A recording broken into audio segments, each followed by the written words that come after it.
What a win tonight for the Seattle Mariners. An absolute emotional roller coaster of a game, to getting down early, to coming back, taking the lead, to probably losing Taylor Saucedo for a fairly decent amount of time, to retaking the lead.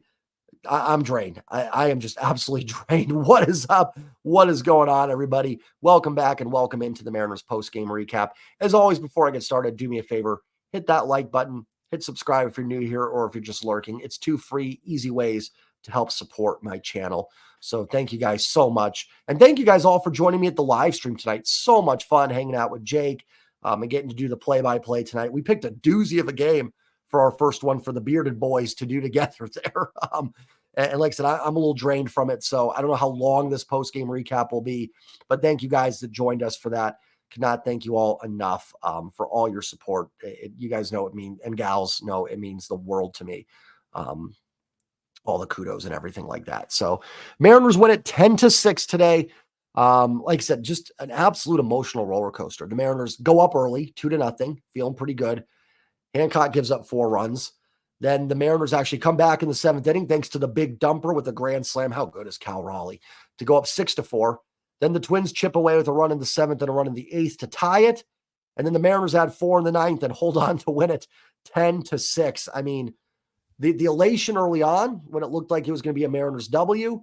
Then they give up the 4 runs and you're thinking, here we go again. The offense not doing anything and they're going to lose another one. Then to take the lead on the Cal grand slam. Then they give the lead back. Not only do they give it back, they do it on just a brutal play where Taylor Saucedo is, unfortunately, Scott mentioned it's a serious knee injury. You're probably going to be missing Sauce for quite a while. I never speculate on injuries, but I think it's fair to say you're probably not going to see him again this season, which just gutted for Taylor Saucedo. Such a cool dude. You see him on Twitter, interacts with fans. I know he does Twitch streams and stuff. That's not really my cup of tea. I'm not a gamer, but just a really great guy and a leader for that bullpen. And he's going to still be in the dugout. And I'm glad they got that win. That win was for Taylor Saucedo. An absolutely deserved win for that guy. Just gutted for him with that injury. And then on top of the injury happening, you give up the tying run on the play. Then the Mariners score 4 runs in the 9th and find a way to win it. Just an emotional roller coaster. I want to talk a little bit about a couple things. Going to get into the box score here. Like I said, I'm probably going to keep this one a little bit shorter today. Go check out the live stream if you haven't yet. Talk a little about the play that Saucedo got injured on, because people are, should they have blown the play? Not blown it dead, but like granted a timeout there. Kepler's got to stay at third, and that's that. Here's my take on it. I actually don't think the umps got anything wrong with it. It's unfortunate and it stinks. And in real time, you guys probably watched the live stream. Everybody said they're going like, why is that not a dead ball? Why is that not a dead ball? But after the Mariners win, and I take a step back from it a little bit, it's just an unfortunate series of events. I mean, the most unfortunate, obviously, being Taylor Saucedo's injury. That is first and foremost above anything else that happened. But on top of it, you've got that injury. It didn't happen with nobody on base. It didn't happen in a game that was 10-0, where who cares if the run scores or not, 10-0 either way. It just happened to happen in a close game where there was a runner on base, and it was a perfect storm in terms of, the injury aside. That's the worst part of it. Like, that's what I'm most gutted for. But talking about the play in general, like, that's the most, frustrating thing about it. It was just the situation. No, I don't think Max Kepler is a bad guy for scoring on that. What's he supposed to do? His job is to go out there and win a game for his team. He's trying to get a W. If a DB falls and breaks their ankle during a play and the receiver gets a touchdown, it's unfortunate. It does happen though. And, the Mariners were still able to come back and get the win, but I don't think anybody did anything wrong. I guess you could maybe say dead ball there. And maybe someone knows the rules a little bit better than me in those situations. It's just not a situation you see a lot. We do see plays at first base where guys get hurt, but we don't usually see it where there's like a tying run on base in just a situation like that. So it's really hard to gauge and judge. I don't think anybody did anything wrong. The runner didn't do anything wrong. He's trying to reach base. Sauce didn't do anything wrong. He's trying to make a play. Kepler didn't do anything wrong. He's trying to score and get his team a run. That's unfortunately what it is. If an outfielder falls during a play and hurts his leg, the runner doesn't stop running. Now I get that's different because that's the ball's in the field of play at the time. This one, Again, I think you could have blown it dead. I don't know, but at the end of the day, I don't think anybody really did anything wrong there. It's just an unfortunate injury, and really great for the guys to bounce back and get that W for Taylor Saucedo, who I actually think no, Stanek gets the win because Stanek came in and finished the inning there. But like I said, just got it for Saucedo overall. And now you've got bullpen injuries piling up. I hate to just dive into that after the injury, but we know Matt Brash, decent chance we're not going to see him this year. Sauce is probably down too for the season. Possibly Santos, don't know. The bullpen's getting thinner. You're probably going to see 2 roster moves tomorrow. I imagine Emerson Hancock goes down, and you'll probably see 2 relievers come up. Obviously, Colin Snyder and Brent DeGus are the 2 obvious ones that would come up in a pinch for you. But we'll see. I do think this team is going to probably have to make a move for a bullpen arm. There's some interesting names that could be available out there for sure. And this just I've already kind of been on that train a little bit. And this just kind of cements it, I think, for sure. Hopefully you can get Santos back. That would be a huge boost. But yeah, you've got a bullpen that's already a little thin that did unfortunately get a little bit thinner today. Let's go ahead and break down the box score. Emerson Hancock, 4 innings, 4 hits, 4 runs, 4 earned, 2 walks, no strikeouts, gave a home run. He was not good. Nothing about that line is good. There's no strikeouts.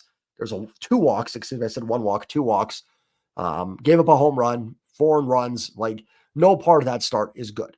He was bad. With that said, and it was kind of funny because at the time I was kind of, it was 4-2 Minnesota. And I'm kind of thinking my narrative for this game is going to be the offense eventually has to bail out a pitcher. And they did. And they ended up doing it tonight. Was Emerson Hancock good? No, I've already answered that. I don't know why I'm saying it again. But you know what? Like, he did give them a chance to win this game. He didn't go out and get blasted in the first inning where you had to go bullpen the whole way. He found a way to get you through 4 against a lineup that is very tough on right-handed pitching. And, even after a tough third, which it all happened with 2 outs, Miranda had a double off the wall. Julian walked. I think Larnick had a base hit. And then Jeffers, who's been on a tear this season, hits the 3-run home run. So just in a blink of an eye, it went from 2-0 to 4-2. And Hancock came back out and battled through the 4th inning. I'm going to give Emerson Hancock credit. I know that sounds crazy, but he knows he's going back down probably tomorrow, to be perfectly honest, because Brian Wu Scott said he's going to make a start during the homestand. So you're probably going to have Emerson Hancock go down, bring up a reliever to give yourself an extra arm in the bullpen. And he gutted out 4 innings. Again, was he good? No, nothing about that start is good. But I do give him credit for going back out there in the 4th, getting the outs.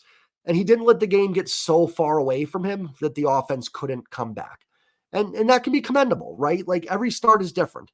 Right now, my standards for Hancock are not super high.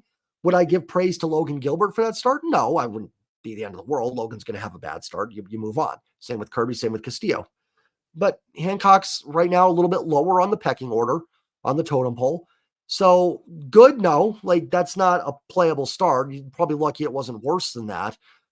But it still did enough to keep him in the game and it kept him at 4. And then the offense found a way. And it was about time the offense bailed out the pitching a little bit, right? Like, it was about time. And they did. Credit to the offense. They put up 10 runs, most they've scored this year. They deserve credit. But it was about time they bailed out a starter. And excuse me as I hit the mic there. So was he good? No. But he battled through it and gave the team a chance to get the W.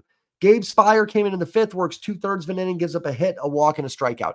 I actually thought it was odd that they went to Spire right away in the 5th inning, but Jake made a really good point on the live stream that I want to bring up, and I want to give him credit for it, because I was even kind of like, Spire in the 5th? And he made a point that those lefty hitters at the top of the Twins lineup, Julian, Larnick, and everything, you now get the pinch hitters in for them, and then you set up more righty-righty matchups as you go throughout the game. So actually, I think a really good call by Scott to go to Gabe Spire there. Keeps you in the game. It turns around the lefties to the righties, and then you set up more righty-righty matchups. What would you rather have in the 9th inning? Now, it was a 4-run lead. Well, let's say it got down to 1 run. Let's say the Mariners are up 7-6. Rather have Munoz against Julian, Larnick, and those guys, or Margot and Farmer. It paid off for the Mariners. So that was actually pretty, and kudos to Jake for bringing that up. Sub to his channel if you guys haven't yet raised the trident. Really good point. And I actually think that's a good move by Scott there to get Spire in the 5th. Spire wasn't extremely sharp today. Gave up a line drive, pretty hard hit out, walked a guy. Command seemed a little off a couple times in a row where Spire hasn't looked great. in his outings. Always tough to judge relievers, though. They pitch one inning at a time. We're judging Gabe Spire on one inning of work, essentially, over the last few days. Starting pitchers get opportunities to work through it and pitch more innings. Relievers, we judge them on 2/3 of an inning. So Spire's been so good this year, arguably their best reliever. His last two outings has not looked as great. It happens. I'm not going to be worried about Gabe Spire until I see something to really be worried about. Austin Voth, nice job, an inning and a third of shutout ball. That's huge. That got them to the point to get that Cal Grand Slam. Tyson Miller pitched the seventh. I actually thought he threw the ball okay. I know he gave up 2 doubles right away, and it was frustrating. He got ahead of hitters 0-2. He got 2 strikes on him, just couldn't put him away. And he threw an 0-2 pitch to Miranda that was really similar to the 0-2 pitch that Castillo threw Vasquez last night that he hit that sac fly with. Just too much of the plate for 0-2 pitches, and kind of out and, for a right-handed hitter, up and outside where they can just kind of poke the bat on the ball, go the other way with it. So got to locate 2 strike pitches better for Tyson Miller. I didn't think he was that bad overall. I really don't. He's throwing strikes. You can tell he's got good movement on the slider. He's just got to be better at putting guys away. And, but yeah, I actually thought he looked okay. Great play by Cal Raleigh. Miller gives up 2 doubles to lead off the 7th. And then let me actually pull up the box for the play-by-play here for that, because I want to get it right for exactly what happened. Bottom of the 7th, Miranda doubled. That was one to right. Then Kyle Farmer doubled into the gap to score him. Margot grounded out. They were in for the bunt. He didn't bunt. Just hit it sharply to Urias. Urias made the play to first side, held the runner. That was huge. And then Ryan Jeffers struck out, and Cal Raleigh throws down to third. Had a little flashback to Friday, but they do get the tag on the runner that was Kyle Farmer going to third base. Nice throw by Cal. Great tag by Luis Urias. He deserves credit on that play as well. And they get to strike him out, throw him out, double play. Twins challenge, but he was out. At least I thought so on the replay. Certainly not enough to overturn it. And then I've lost my train of thought here with where we were at. Oh, we're talking about the Tyson Miller. So let me go back here. Sorry. Pull up the box score. So yeah, then Taylor Saucedo, obviously we talked about the 8th inning, just an unfortunate, and prayers for Taylor Saucedo. Nice job by Ryan Stanek. Comes in, pitches 2/3 of an inning, gets a strikeout, gave a pretty hard hit ball to Carlos Santana. But Julio was right there to make the catch. Good job. I don't know if Stanek was already warming up. I'm assuming he was, but tough spot to come into in that situation. And Stanek did a nice job to kind of, get it settled in and get the team back, get the bats back in there for the 9th inning. So nice job by Ryan Stanek there. And then Munoz lights out in the 9th inning, works a quick 1-2-3 inning, and only threw, how many pitches? Munoz only threw 14 pitches. So you could have Munoz possibly available for tomorrow.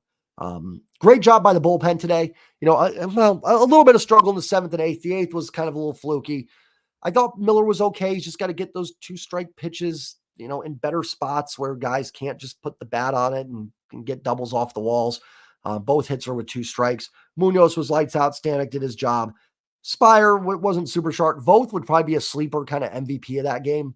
Kind of settled everything down the middle of it and got the Mariners bats back into it. One other thing I want to compliment the Mariners on, yesterday they ended up only getting 1 run against Griffin Jax, but they did force him to throw 30 pitches. And it's kind of funny how you see where some things from yesterday played an impact today. Griffin Jax was not available.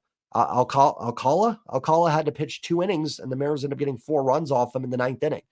If Griffin Jax is available, or if the Mariners, don't tie it, maybe they don't use Duran. I think they would have yet anyways in a 1-0 game. But 2 of the Twins' best relievers were down today, and it paid huge dividends for the Mariners. So even though they didn't finish the job yesterday, it's frustrating. There is some good that came out of it. Maybe they would have scored off Jax. Who knows? But, he's certainly better than what the Twins were able to throw out there today. So great job by the Mariners. Maybe not great job, but good job getting the pitch count up for Jax yesterday. Let's talk about the offense. I'm going to go ahead and get out of here. Josh Rojas, I cannot say enough good things about Josh Rojas. We were talking about in the live stream, and it's just, Rojas is just like, it's the definition of a professional at-bat. When you think of professional at-bat, that term, which probably doesn't really mean anything, but you think of the at-bats Josh Rojas gives you. He's patient. He can work a walk. but he doesn't go up there and just doesn't swing either. He's aggressive when he needs to be aggressive, makes good contact. It always feels like he puts a good swing on the ball, excuse me. I rarely see a Josh Rojas at bat where I'm like, ooh, that was ugly. And from every other player I've seen that. I mean, there probably has been, but I can't think of one Josh Rojas at bat this year where I've been like, man, that was absolutely brutal. And then he gets the hit to lead off the game, gets the big hit to give the Mariners the lead in the ninth inning, and they kept adding on. So just, I cannot say enough good things about Josh Rojas. Julio 1 for 3 with 2 walks. Listen, Julio reaches base 3 times. That's good. Again, broken record. Want to see more slugging. Absolutely. Gets a hit in the ninth. Keeps the rally going. And a couple walks for Julio. And walks in some at-bats that we've seen him strike out on those pitches that he walked on. So listen, anytime someone reaches base 3 times, that's a good game. That's a nice day for Julio Rodriguez. Polanco had a tough one, 0 for 5. Mitch Haniger, 1 for 4 with the home run in the second inning. Good to see the long ball for Mitch. You know, got him the day off Sunday, and he's looked better the last couple games in this series. Had a big sack fly as well in the ninth inning, which I thought was a solid at-bat. Did what he needed to do. Didn't get too cute. Saw a pitch he could drive. Took it. You get that out-on run. So I think it's good to get Mitch Haniger some rest when you can, just with his injury history. And I think it's paying off because I think when you give him that rest, he's a better player.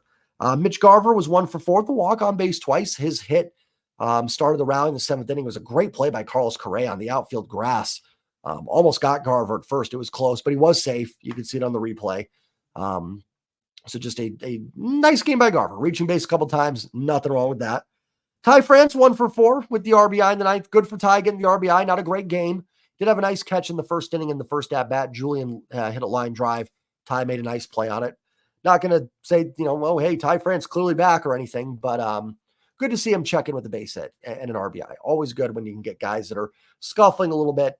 Maybe it's just something that gets him going. So, not a great game for Ty, but good to see him get the RBI single. Luis Urias continues to be kind of a spark plug for this team. 1 for 4 with a walk, 1 for 4 and a hit by pitch, 2 runs scored. His line drive base hit to left field is what moved Garver to third in the 7th inning. We know what happened in that 7th inning, the big dumper with the salami. That sounded really weird. Big dumper with the grand slam. Oh boy. But Urias continues to just be a solid player for this team. Like I said, solid line drive hit. Hit by pitch, so he's on base twice. I think the defenses look good at third base. The arm looks better. I don't think it's like the best arm in the league or anything, but he doesn't seem to be short hopping nearly as many throws as he was in the early part of the season.